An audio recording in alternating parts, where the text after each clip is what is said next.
When I was a kid, my grandparents used to take us camping for many summers to Sugar Pine Point State Park. In the 80s, the tour of the Hellman-Ehrman mansion was free, so my grandmother would sit on the porch and I would go on every tour offered that day. I loved this house. The tours today are amazing, and I love the local history, yet some of the stories I remember are no longer told. As we know, memory is fallible, but I will share what I remember along with the history. The tour used to begin outside to explore the grounds near the gazebo and the wildflower garden. We were shown the boathouse with its gorgeous woody boat, General Phipps's cabin, and the caretaker's cottage. We would sit in the gazebo and imagine we were guests at the estate. It was always explained to visitors that the garden before us used to be a fish pond, stocked with fish from General Creek. Yet, once the bears became privy to the presence of easy-to-catch fish, carcasses would riddle the ground around the pond, and the staff would have to hurry in the morning to clean up the mess. The fish pond became such a nuisance that the Ehrmans had the pond filled in, and it is now the wildflower garden we see today.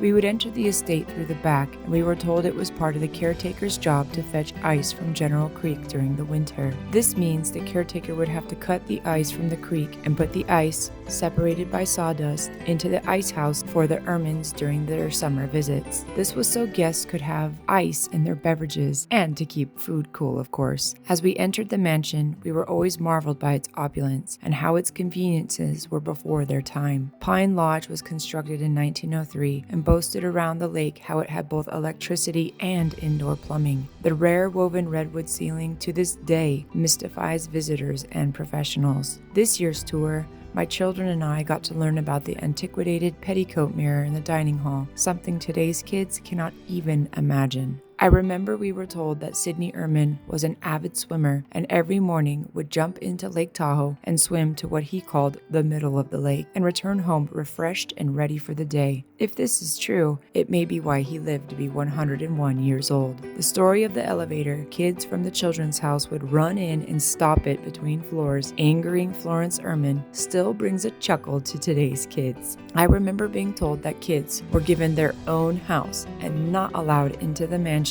during the day and could only enter the house at night to eat dinner with their families in the dining hall. Yet, perhaps that's just my memory. As we venture through the house as pretend guests, we're told to pick our bedroom. I still love the white one, which was not really an option for guests, unfortunately. As we venture through the servants' quarters, this is where I remember urban legends used to be shared with visitors. I remember the forbidden third floor, which houses 16 rooms for the help. We were told noises could still be heard up on the third floor, and many of us would feel an eerie presence as we glanced upward. Then we would end the tour, going out the front door, exiting as guests, and given the chance to relive a bygone era in Lake Tahoe's history. Tahoe has only 4 estates we can still visit today. Perhaps make it a goal to visit one this summer.